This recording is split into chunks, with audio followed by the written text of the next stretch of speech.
In the slave societies of Americas, a quadroon or a quarteroon was a person with 1/4 African and 3/4 European ancestry.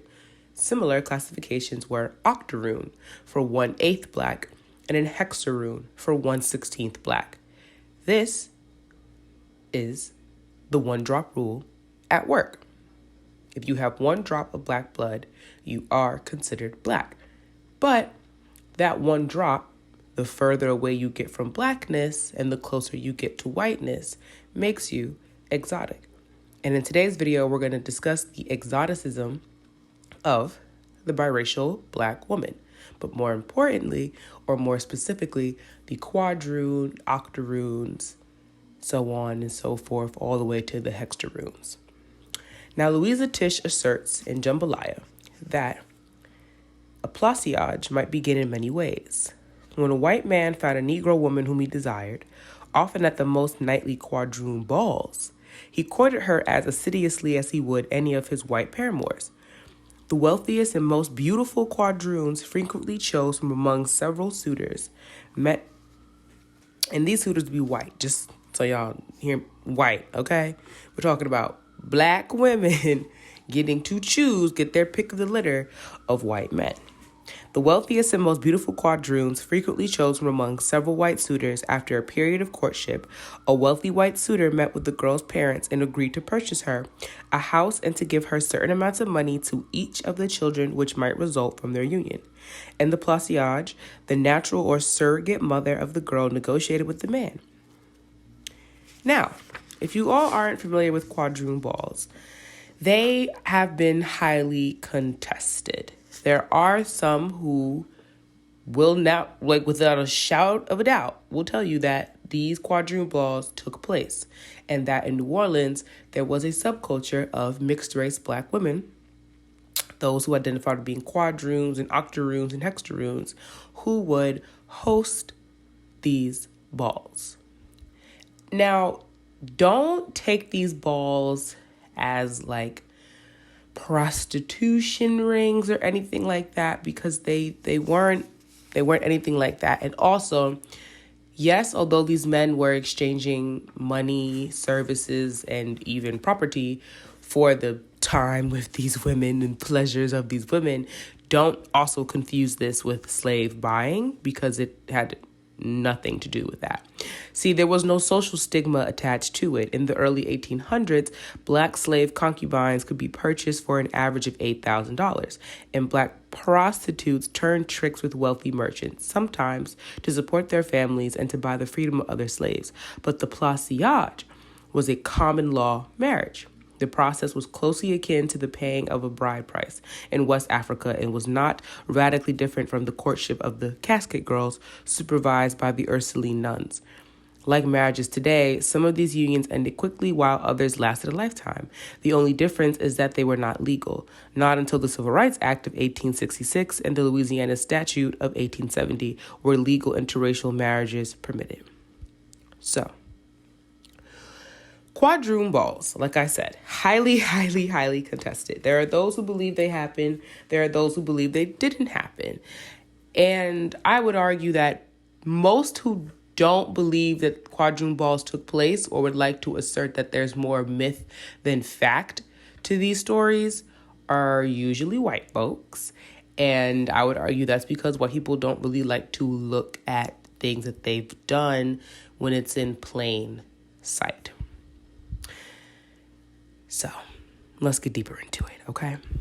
There's a common myth to some, told about the 19th century New Orleans. It goes something like this. Imagine you're in an elegant dance hall in New Orleans and in the early 1800s.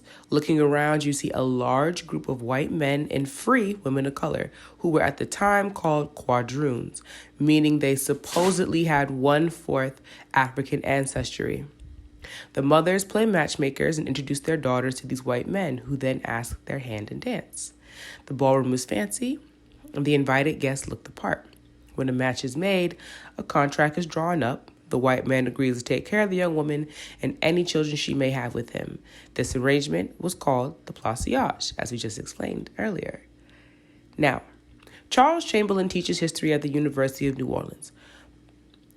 They're quoted as saying, "Plossiage is defined historically as where a white man would basically have a relationship with a free woman of color and where she would be kept so that he would provide her with a house and some form of income so that she could maintain a lifestyle." And that lifestyle would usually be one equivalent to what you would see a wealthy, upper class white woman living. What Chamberlain is describing is basically a common law marriage, and those did happen, but the idea of quadroon balls is way sexier, which helps explain why they get talked about so much. French quarter tour guides walk by the Bourbon Orleans Hotel and talk about the famous quadroon balls that took place inside, but try to find proof of plossiage, Chamberlain says, and it's not there. Now, I want to stop here. It's not 100% true that there is absolutely no proof of quadroon balls or plossiage contracts. I mean, it's truly simply not true. A quick Google search or a visit to a library will actually draw up some of these contracts for you, but also advertisements in newspapers from the 1800s that advertise quadroon balls taking place in the French quarters. So that's not really true. What I think Chamberlain is speaking to when they say, try to find proof of a plossiage and it's not there. I think one, it's more so that they can't find like these hard, concrete paperwork speaking to the common law marriages of these quadroon women and white men.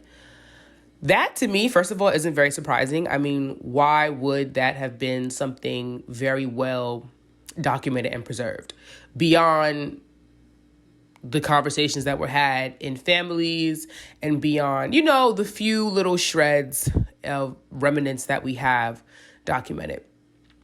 Why would a white man, let's use your common sense here. Why would a white man really want to keep recorded documentation that he had a marriage with an interracial woman, even if she was a quadroon or a hexaroon, right? No matter this woman's proximity to whiteness, she was still not a white woman. So why would a white man want to actually take any accountability or ownership for his marriages to mixed race women, and beyond that, take any accountability for the children that may have been produced from that marriage? So yeah, is there no proof? Probably not, sis, but no proof how? Sometimes I think, especially when we're dealing with subjects as sensitive as this, the proof that we are looking for, I'm not saying we should be reaching for straws, but the proof is not always going to be as concrete or right, like smack dab in your face. Sometimes the proof is going to be a little more covert because it had to be even back then. Chamberlain says, "I don't believe that any plossiage contracts have ever been found or uncovered by historians, and so this part of the legend that historians have studied it have a hard time actually validating." Okay, like I said, sure, maybe you guys can't find any contracts, but does that mean that these contracts never took place? Absolutely not. First of all, none of us were there, so, but also I feel like with certain myths or legends, especially those surrounding Black women, whether or not they are mixed race Black women or just Black women or enslaved women of times past, when it comes to the relationship that they've had with white men, I think a lot of our history, or of that history, I should say, gets reduced down to being myth. Right? Or a folk tale. It simply couldn't be that true. Because what plossiage is asserting is that white men of their own volition were happily engaging in civil marriages with mixed race Black women. Why would white people ever want to claim that history? That history doesn't uphold their values. So why claim it? Exactly. Okay, so what about the balls where these arrangements were made, right? Like, what about them? Where did they take place? If we're saying they happened, right? Where did these famous quadroon balls exist? Because they had to exist, right? Chamberlain says, "Well, I don't think there's any evidence that speaks to that." Now, again, there is literal evidence of quadroon balls being advertised in the newspaper. And that proof alone to me says Quadroon balls clearly took place. Again, I think that the Quadroon ball is something that people really want to mythologize and not make or accept as fact, because if we do have to accept the Quadroon ball as fact, that means that, one, mixed race black women, interracial black women are going to have to own up to playing into colorism, featureism, and texturism, and using it to their advantages and not doing anything further with it, right? Because it would be something else if the women who were involved in the Quadroon balls and plasiage were then using this money in turn to uplift their darker skinned sisters. But we don't have any record of that. Now, I understand the context of the times, and listen, self-preservation, especially if we're talking about the 1800s, the 1700s, and the early 1900s, as a black woman, whatever kind of black woman you are, whether that's just fully black, whether that's half black, whether that is quadroon, hexaroon, octoroon, listen, you know you're not a white woman, so you know that you have to do whatever you can to protect yourself. That I absolutely understand, but I'm just saying, the Quadroon ball then, if accepted as fact, the Quadroon ball then provides that context to where lighter-skinned black women revel in their privileges and don't do anything with it beyond accepting the benefit of being lighter-skinned, having features that are closer to whiteness and give them the proximity to whiteness that they need to benefit from that, right? Because if you're not doing anything else with your privilege other than reveling in it, well, what are you really doing? So, okay. Chamberlain doesn't believe that there's any proof that Quadroon balls took place. Now, Emily Clark is a professor of American colonial history at Tulane University. She says the ball is just a part of the myth and concurs that there's no evidence suggesting that the balls, so often described, ever happened regularly or that formal plasiage agreements existed. She calls this myth the plasiage complex. So here's the myth. Clark lays it out. The myth is that New Orleans is full of beautiful mixed-race women. Free. And so their mothers would shop them out to these wealthy white men, and the mothers would get the white man to do a contract saying, I'm going to set her up in a nice little house on Rampart Street, and I'm going to provide her and any children born of the relationship with funds. So the mother would draw up this contract and basically sell her daughter off. And then, invariably, the young woman always thought he would stay with her and that he would be true, but he didn't. He invariably left her to marry a white woman. There are a lot of stereotypes perpetuated in this myth. The over-sexualization of women of African descent, a lack of strong nuclear families among free people of colors, and the sad thing, Clark says, is that it just keeps getting repeated. It won't go away. So it's a whole narrative, and we see it over and over again in the sources, which is one of the reasons why even historians have been kind of duped, because it's in a lot of the sources. The story keeps getting told over again. But if you dig a little bit, she says, you start to see who these women really were. Barbara Trevine is a native New Orleans and a Creole. Her family goes back to pre-colonial Louisiana. She decided to research her family and free women of color ancestors and discovered that one of her ancestors was the first woman of color to own property in Treme. The Treme and French Quarter were where the most free women of color lived and owned property. In her digging, Trevine only found one documented instance of a Quadroon ball, which took place in 1805. Not only that, but when she looked into plasiage, she found the relationships were not so visitation-based. I'll make it very, very easy, she says. You visit your mistress. You live with the person you consider your wife. Now, here's the thing. Sometimes I don't think we give our ancestors enough credit. I don't think, just using our common sense, I don't think many of our ancestors, our Quadroon and Octoroon and Hexaroon and Mulatto ancestors were as duped and bamboozled as they're trying to assert here. I don't think many of those women truly believed that the white men that they were in these, common law and civil marriages and relationships in were going to be true to them and stay with them their whole lives. I don't think that's true.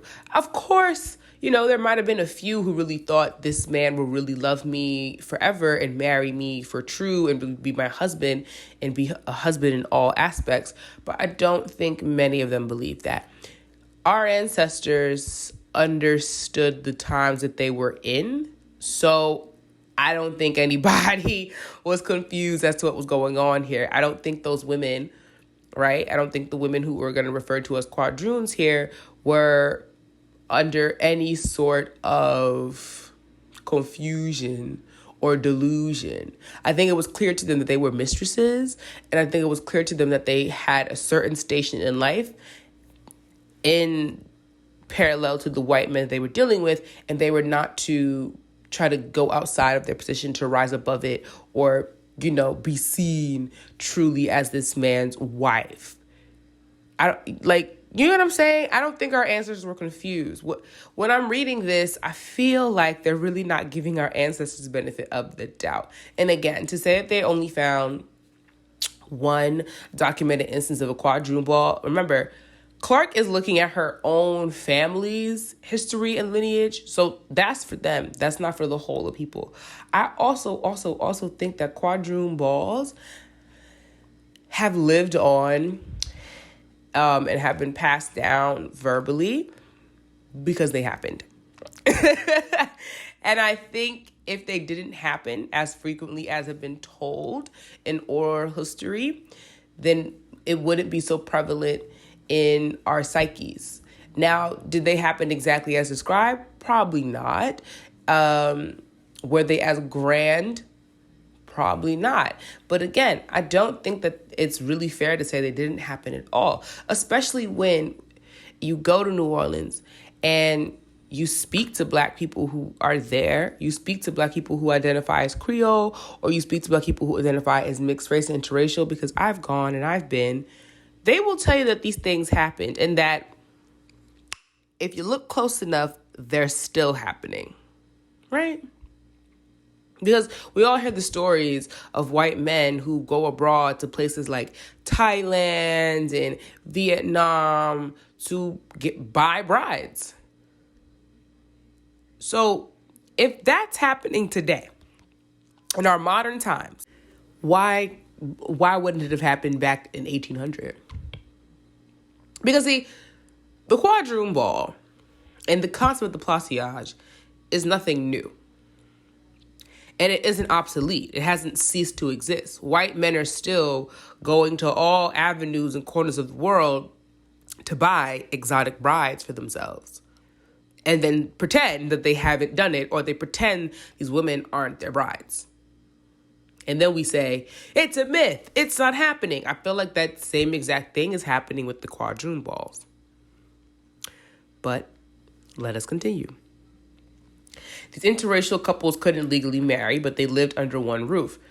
Treviage discovered this by going into the archives. I dug into the archive repositories, the dusty, moldy records. I developed sinus infections, vision problems, and I realized that the truth was much more fascinating than anybody could dream up.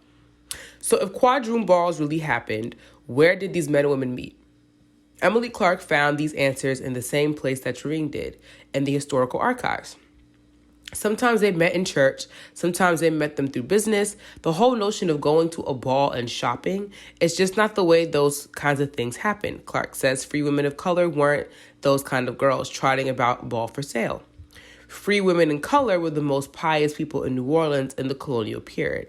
They're the ones who are filling St. Louis Cathedral, literally filling it, but we don't know that story about them. We know instead the story about the quadroon balls and placage and all that. Now, I'll give her this. That's true. We often do focus on the over-sexualization, hypersexualization, and commodification of the Black body and the exoticizing of it. That's true. That is true. But again, I still don't think it's fair to try to mythicize the quadroon ball. and to say that they just simply didn't happen. They weren't a real thing. We can't find the proof of it that we want to, so we are going to say it wasn't real. Well, there's always some truth, even in fiction, because even works of fiction have to be inspired by something factual, right? The author has to be writing from some place of knowledge and knowing. Your imagination isn't so fantastical. Your imagination is still inspired by your real life events, feelings, and emotions. So again, the Quadroon ball, I would assert, is not a myth. I do believe it probably didn't happen in all the ways that we've heard of it, but I don't think it's really fair to sit here and say it didn't happen at all. But here's where it gets a little tricky. Like I've been saying, Placage isn't all legend. The origin of this is surprising. The Haitian Revolution. Thousands of Haitian refugees fled to New Orleans in the very early 1800s, almost doubling the population of the city. And if you look at anywhere in the world today where there are refugees, Clark says, we know what happens to those women and children, and especially to the women they come with nothing. They are looking for security anywhere they can find it. And so, for a brief, really tragic moment in this city's history, there were a lot of free women of color who were available for short-term relationships and maybe even for prostitution. But what I think is really important is to recognize that it was time limited, but it created a reputation for the city.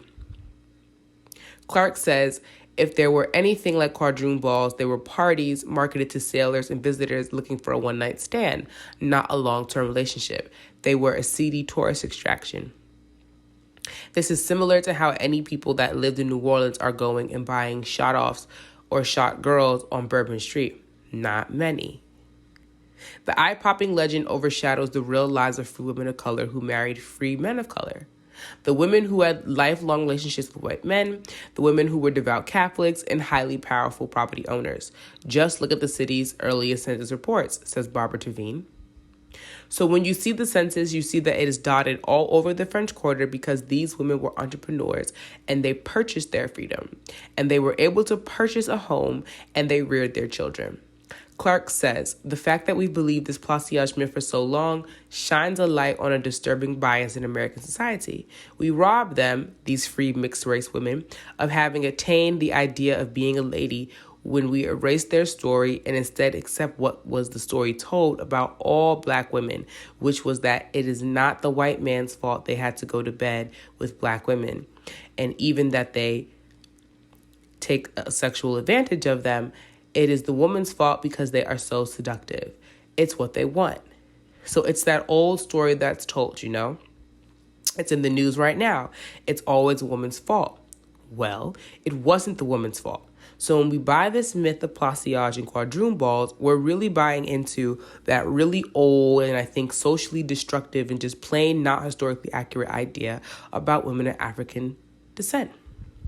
She says white women in the 19th century, frankly, didn't want to believe their brothers, sons, and even husbands could ever be in love with a Black woman. So they were inclined to believe and spread this myth too, that it was purely sexual. But Tavine says that not only is that ridiculous, that it was just about sex, but she asked, can you imagine hundreds of pious upper middle class families participating in a system like that? That free women of color's parents would have allowed them to go to a ball, sign a contract, and then when the white man would decide to get married to a white woman, his poor daughter would be left alone and he would go out of his way with the new family, Tavine asked. I don't think so, right? I somewhat disagree here. Now, I also think trying to really assert that free Black women at the time were just so pious and so holy art thou and just so religious that it's just unfathomable that they would participate in such a system like Placage and Quadroon balls. That is also reducing these Black women down to being one thing. Of course, there were pious Catholic, devout Catholic, free women, business owner, entrepreneurs, and all those lovely things, of course. But those women also have a duality.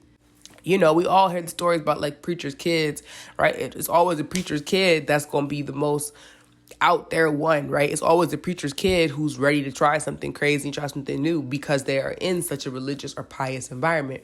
I'm not saying that it to be true of every single free Black woman who was pious, who was a devout Christian or a devout Catholic, but I'm just saying to try to assert in this, right? Try to assert right now that, okay, Plasiage and Quadroon balls couldn't exist because the free women at the time were just so holy and so pious they wouldn't dare operate in such a system.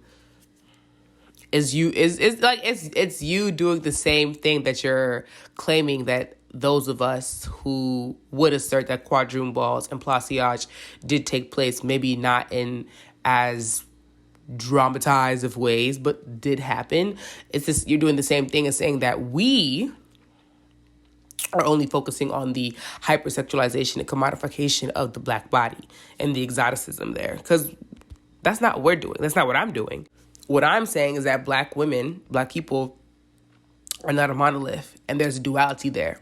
And that those women who were so pious could have also, given the time they were in and the resources that they needed, saw an opportunity and said, let's put on these balls. Let's entice these white men. Let's get money how we can, and let's move forward. Maybe we don't want to remember this part of our history, but I don't think it's fair to say that the history didn't happen at all. And I do want to point out that Emily Clark is a white woman. So, there's that.